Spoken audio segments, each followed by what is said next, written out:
in a very black and white world for a very long time. And those lines have started to blur since the pandemic. Not just improving systems for the sake of it, but into how can we do things better or how can we do things differently? It's really an inherent belief that there is a better way to do things.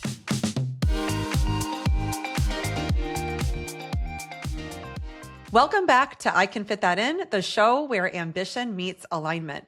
Today, I'm joined by Brad Hargreaves, entrepreneur and founder of Thesis Driven, a publication exploring innovation across the built world.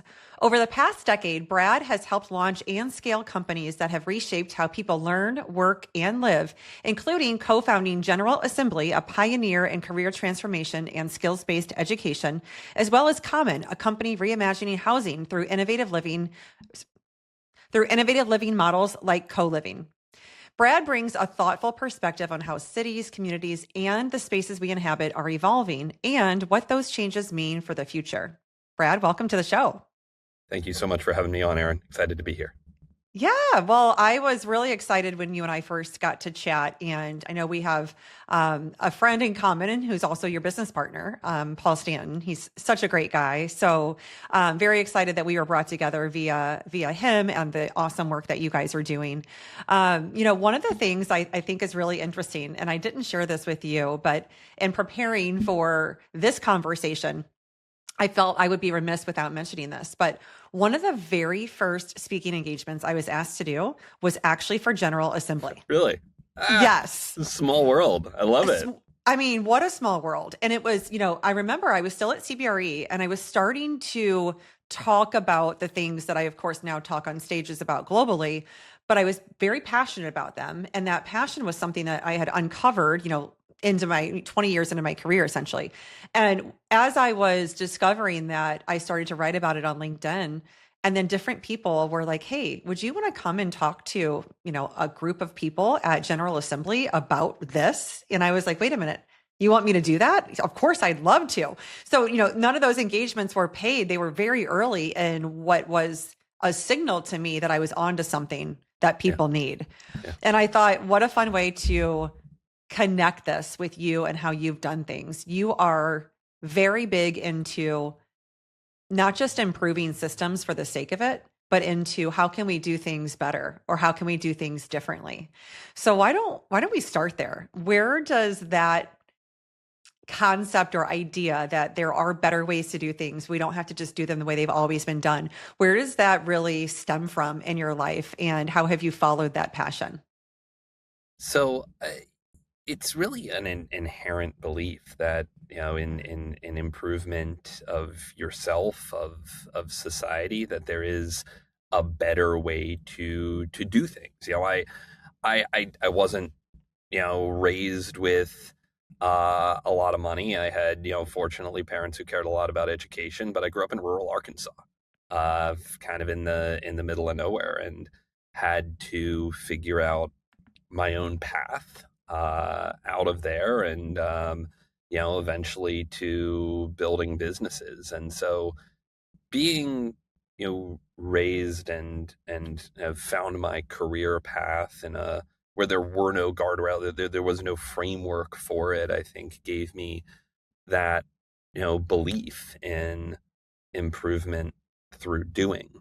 Mm-hmm. And maybe to tie that back into General Assembly, one value we had and thing we told anyone who was doing programming at General Assembly, going out and finding instructors, finding speakers, is go find practitioners. It doesn't matter if they've done a bunch of speaking gigs already or they're an experienced trainer. Go find the people who are actually doing things and give them some of the tools to get up and talk. And so it's funny to see that full circle, because certainly 15 years ago when we were starting General Assembly, everyone expected that, okay, hey, you're going to go out and recruit experienced instructors and speakers and all of that. We're like, no, we want the practitioners. We want the person who is actually in the weeds building the thing, as opposed to the person who's just talking about it. Right. And that I think was one of the keys to our success there. I would absolutely say so, because even in the things that I had attended at the time as a corporate executive at CBRE, I was attending panel events and, just different networking events where people were talking about these real human topics. And I was like, yes, like this is my jam. Yeah. Like going to a pitch and talking about, commercial real estate portfolios was my day job, Yep. but it wasn't my main, passion in life. And of course, those passions were becoming more known. But I attended a panel, and then I sat on one about authenticity, and I probably had 5 or 6 questions that I answered, and then some audience Q&A, and that's where I was then asked to speak on authenticity and how you can show up truly as yourself in corporate roles. And that was really intriguing, right? Because like you said, I was doing that every day. And all the people in the audience, not all of them, but a lot of them were doing the same thing and felt challenged by it. And so not hiring someone who's, oh, you're a professional who goes in corporate and shows up as themselves, that doesn't exist. This is just Right. like, are you doing it or are you not? And what do you have to share with our people? Right. So I love that so much. Now, looking back in maybe it's those years of General Assembly, or maybe it's even earlier as you started to carve your own path, was there a moment where you realized that you really were changing systems and that you were truly not just building businesses, but you were doing things differently? Yeah, I mean, certainly General Assembly, as it grew, I think I had a moment before that when, even in college, I partly paid for college by buying and selling antique furniture of like, oh, you can just go do things and nobody nobody is going to judge you. Nobody's going to give you a gold star.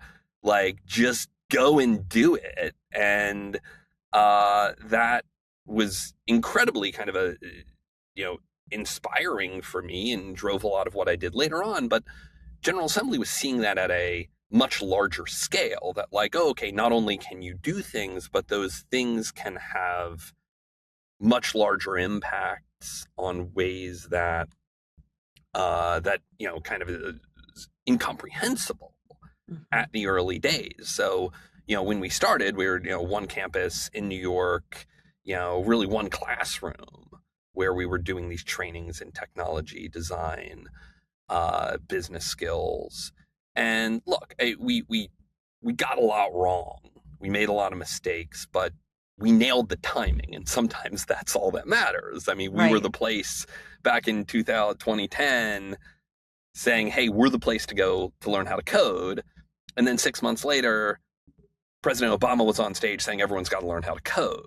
Yeah. And so we were a huge beneficiary of that. Right. And before we knew it, we had Fortune 500 companies showing up, all the big, all the big B2C companies saying, "Hey, we have to figure out digital and how this works." And Hmm. we had, because we had built these really nice kind of urban campuses, we called them, it was legible to enterprise, and ended up changing a lot of the way enterprise, particularly B2C, learned digital in that process, and was just seeing that go from, hey, we're teaching people in a single classroom JavaScript Right. to, we're running enterprise training programs for Estee Lauder and General Electric in the course of 3 years was, you know, was just unbelievable.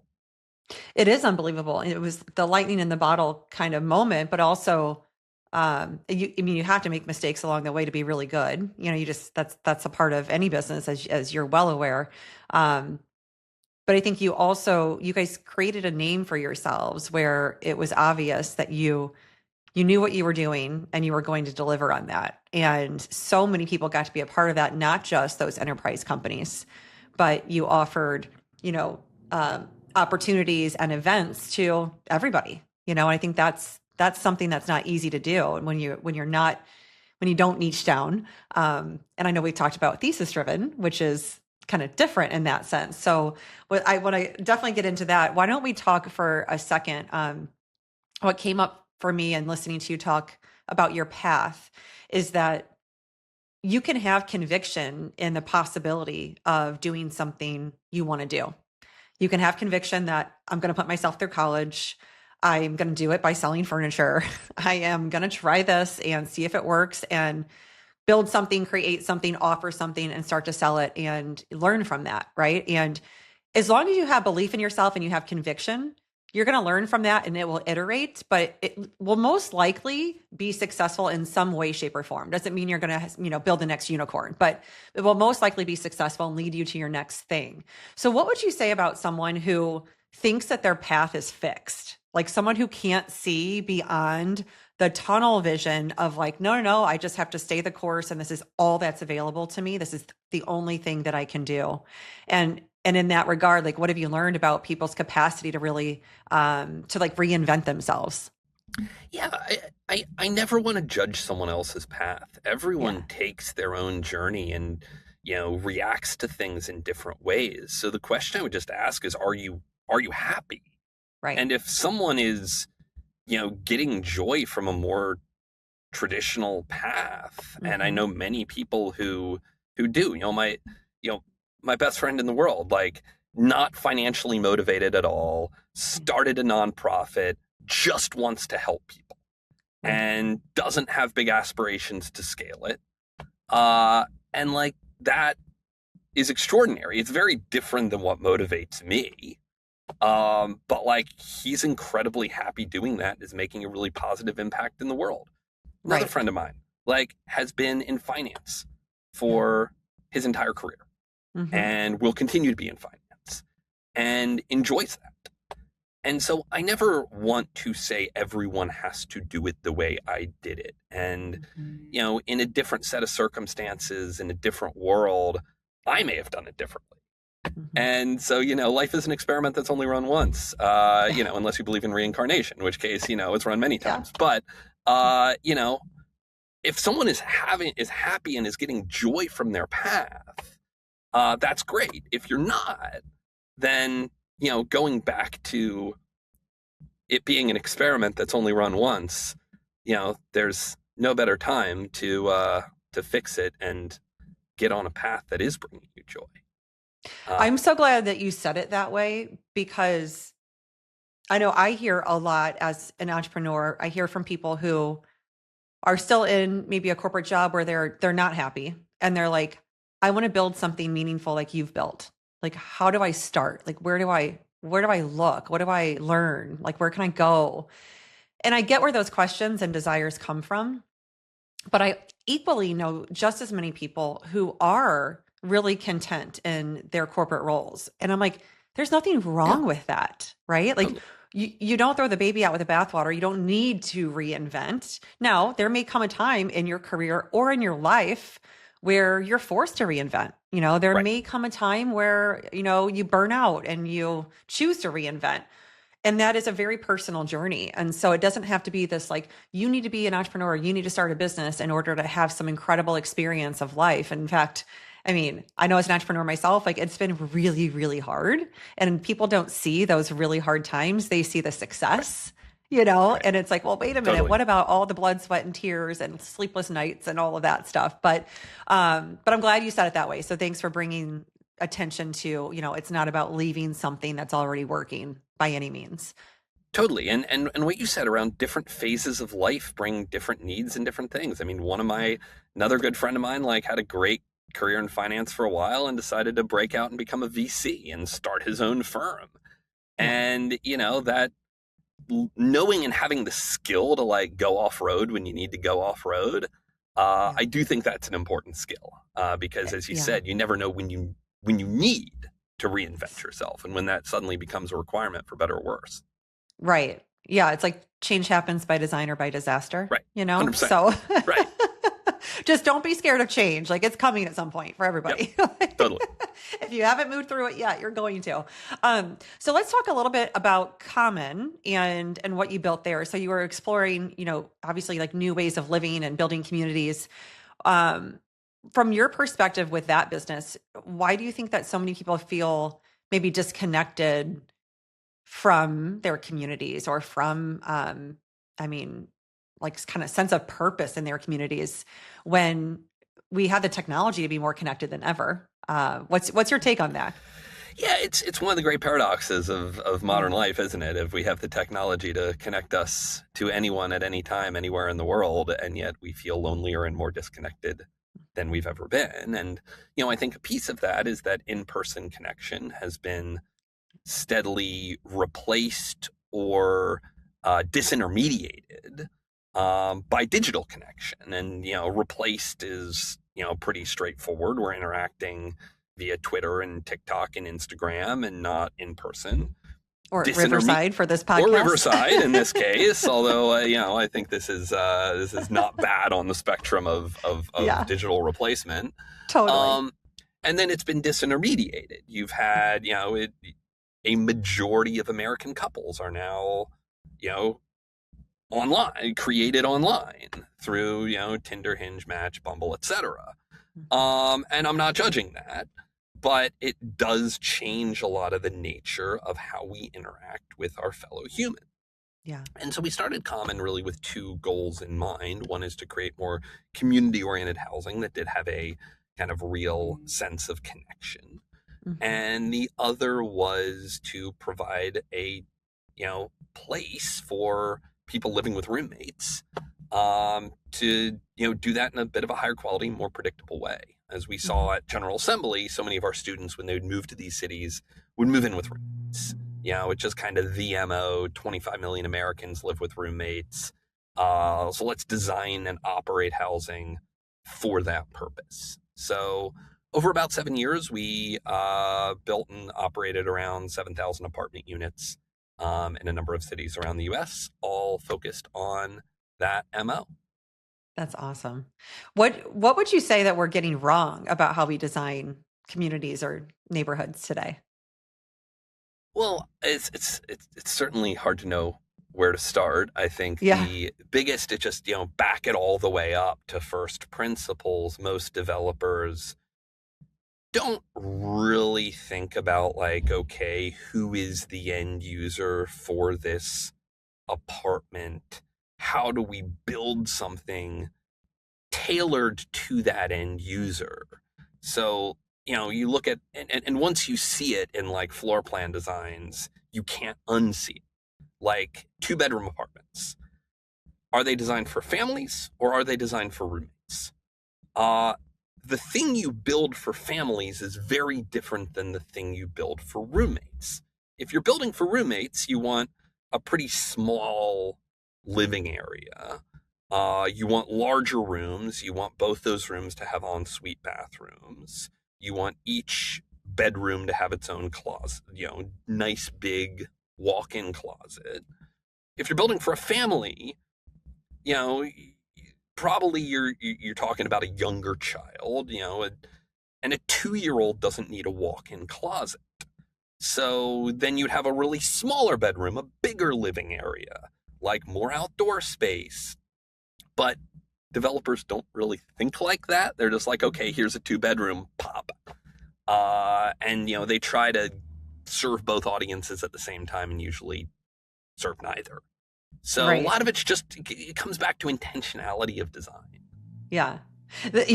What cracks me up, I'm thinking about 2004 when I moved to New York City, and I didn't know a single soul, but I had a couple months prior through a guy I worked with in St. Louis.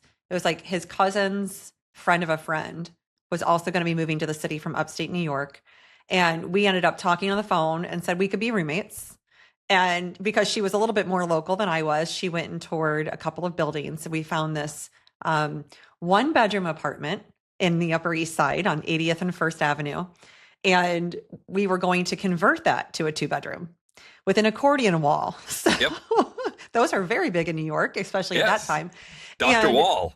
Right, exactly. So one person got to pick the room with the windows, the natural light, and the other one had the closet. So which did you get, right? And I was look, she was a nutritionist, and I was I'm in finance. I'm never going to be home. You take the one with the window. I'll take the one with the closet, and we'll call it a day. Can you imagine though? I mean, the question is, did you pay the same rent? We paid the same rent. Wow. We All split the right. rent evenly. Yeah, I know. I lived there 1 year and I was planning my exit about 6 months in. It's like, how can I get my own studio apartment? Yeah. My whole thing with New York, I was always like, there's nowhere you're alone unless you live alone, you know? Yeah. 100%. So now you write a lot and you essentially study innovation with Thesis Driven. And I mean, I find it fascinating how you've built this, but there's so many trends that you're writing about on a consistent basis. And you've built an incredible community of followers that are really invested in the information that you have to share and your perspectives. So talk to me a little bit about some of the innovations that you're studying, things that you're seeing, and ultimately, like, how is this helping improve people's lives?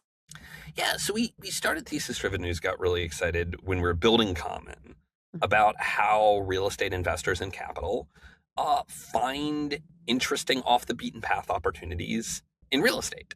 And similarly, like, where is the built world headed? And how do people find out about that? A lot of the trade publications in real estate are very focused on, this dude bought this building from this other dude. Here's how much money they paid. Here's who the broker was. And like, that's it.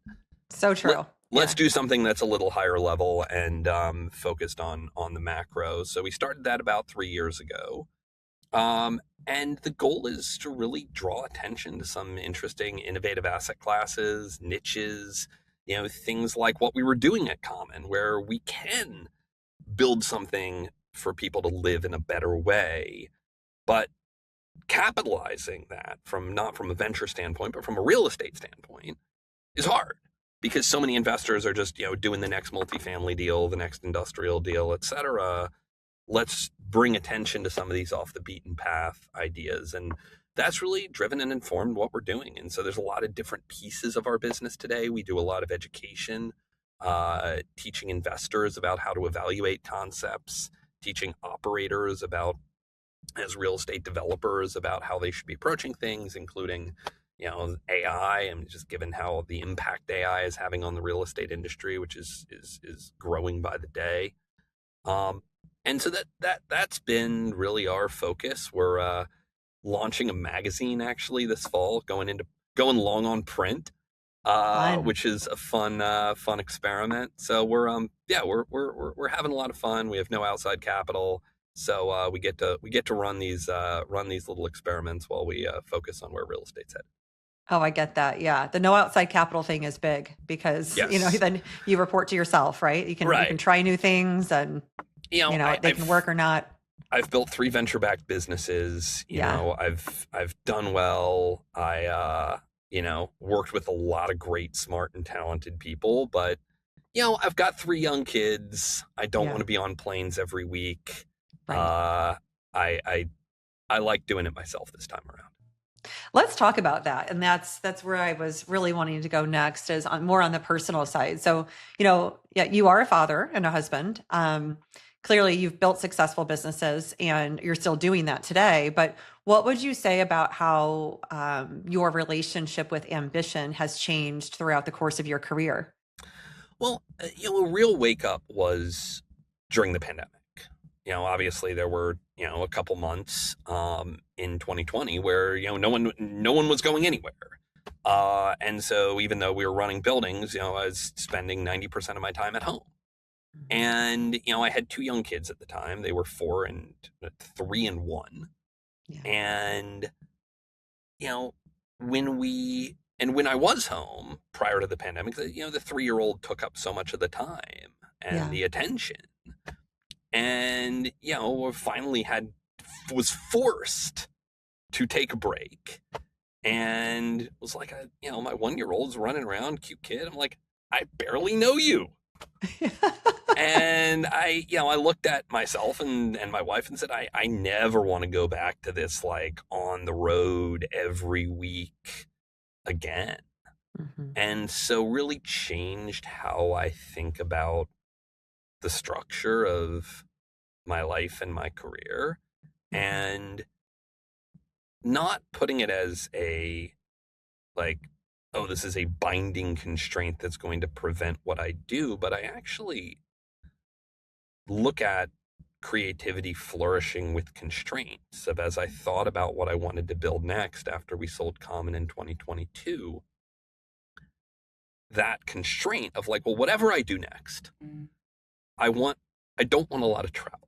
I want to be able to be home for most of it. And so media, education, the things we lean into with Thesis Driven, flows down from the life I want and the time I want to put my kids to bed every night. And so everything kind of flows through that. And I think that constraints fuel creativity. And that, when you say, hey, you can do anything you want, it's one of the challenges of like, hey, I've had successful exits before. I can go raise money if I want to go raise money. But like, that's also like being able to do anything is paralyzing. Yeah. And so what constraints do you put on that actually help get you to a conclusion of like, hey, so here's what I want to do? Yeah. And it's what you just described. It's both and, not either or. Yes. And I think Absolutely. we've lived in a very black and white world for a very long time. And those lines have started to blur since the pandemic. But the black and white world always told us like, oh no, like if you're ambitious and, you want to be a high performer and you want to be highly successful, like this is it. This is the path. And you have to just like literally grind it out until you're 65 and then you get to live. Whereas like what we're all rewriting now and we're saying, hey, like success equals fulfillment. And what that looks like to me is going to be different than what it looks like to you. Totally. And as long as you are balancing your ambition and your achievements with a life that feels fulfilling, you're essentially like the creator of that, right? Like you're putting those constraints on, you're defining what those parameters are, and then you have to go and make those intentional choices. If you don't, then don't expect to find that fulfillment or, happiness or whatever you're looking for and think that it's just going to be there waiting for you or it's going to arrive in your lap. So I love how intentional you've been about that and saying, okay, these are the things I'm noticing in my life. Like I barely know my 1-year-old. I'm not cool with that anymore. Like I want to be more involved. And so would you say, obviously that's become a non-negotiable for you, is like, you're not traveling all the time. That's a given. What else? What are those things? Connecting with your family is definitely one of them, but what are those things that really keep you kind of centered and keep your energy levels where you want them so that you can give what you want to what matters in the business and then what you want to what matters at home? Yeah. I mean, a lot of that comes down to being able to set the path we want at Thesis Driven and not be locked into like, okay, another quarter of cranking on this one particular thing. I think in past businesses, with partners, with investors, you can get very locked into a quarter by quarter, month by month. Okay, let's turn the crank a little harder this month. Yeah. And I didn't want to get stuck in that anymore. And I wanted to be able to say like, hey, if something isn't making sense or we want to make a pivot to something, we have the freedom to do that. And we're not locked into, oh, we have to hit this quarterly number. Let's do a hard shift. And I actually don't believe that. I think we could have achieved that in previous businesses that had outside investors as well. And I think it was totally in my own head that we didn't. And some of the biggest regrets I have is we were on the wrong path. I knew we were on the wrong path, but let's just crank it for another couple of quarters. We'll juice that revenue number. We'll get the margin up versus ripping it down and starting from scratch. Mm-hmm. I could have done that, but that would have been a harder thing. And some of the biggest regrets are not doing that in those harder situations in the past. Yeah. Yeah. And being able, obviously hindsight's everything. So of course, being able to look back and then apply what you learned to what you're building now. I mean, that's a really important part of entrepreneurship for sure. And probably one of the reasons that Thesis Driven, it doesn't have outside capital yet and it's successful, right?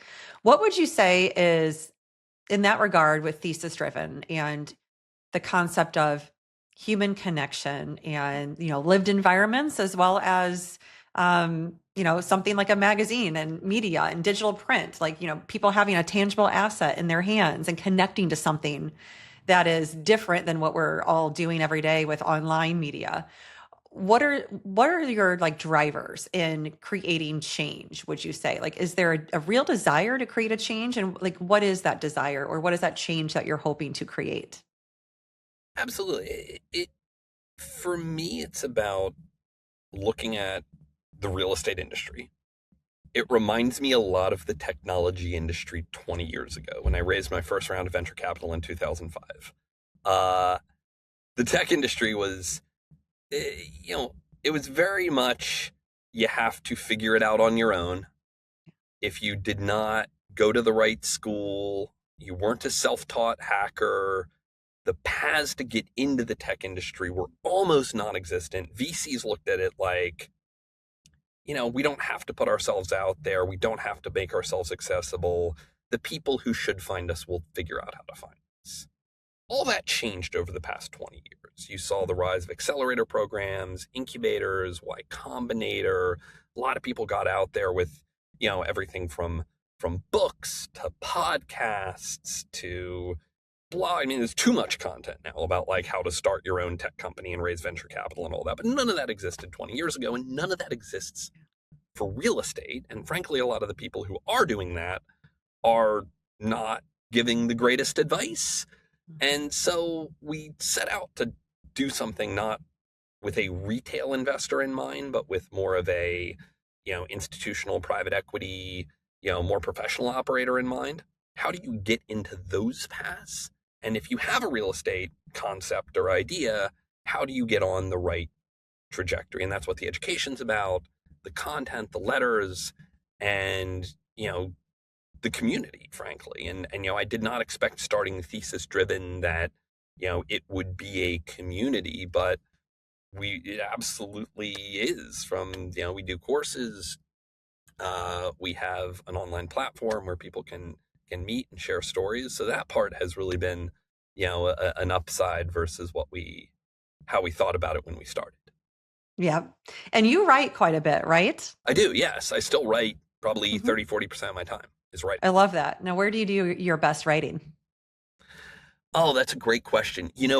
My my wife and I joke about this of like, I actually kind of a superpower is I can just write anywhere. Oh, that's amazing. Um, it just, uh, airplanes,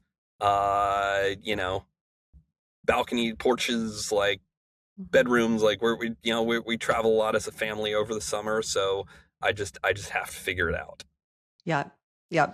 It's funny because Craig and I joke a lot about like my writing style, which is I have to be in like an uninterrupted environment.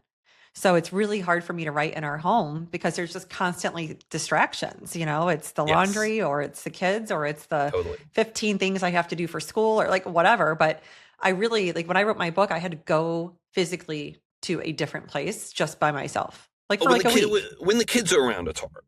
Like that is Yeah. that Like tapping in and out. Yeah. I cannot. Yeah, that I can't do when Yeah. I've got our 9-year-old now like on top of me and saying, "Papa, look at this. Dad, Papa, look at dad. that." Like no, no, no, that yeah, I get that's the one thing I can't do. Right. It's just, yeah, that's just too difficult. Okay. Well, I have loved this conversation. I would love for you. I have one last question, but just tell people right now where they can connect with you and learn more about Thesis Driven. Sure, just go to thesisdriven.com and that will share everything about what we do. And also feel free to reach out to me at brad@thesisdriven.com. Perfect. And we will include all of that in the show notes for everyone listening. So, last question for you, Brad. What would you say you want to leave people with when it comes to your perspectives on time, energy, or attention? It is never as good as it seems, nor as bad. That is my entrepreneur's koan. And I have to tell myself that a lot. And I've probably told myself that 200 times over the past 20 odd years. Because when you're starting things, when you're building things, the highs are really high and the lows are really low.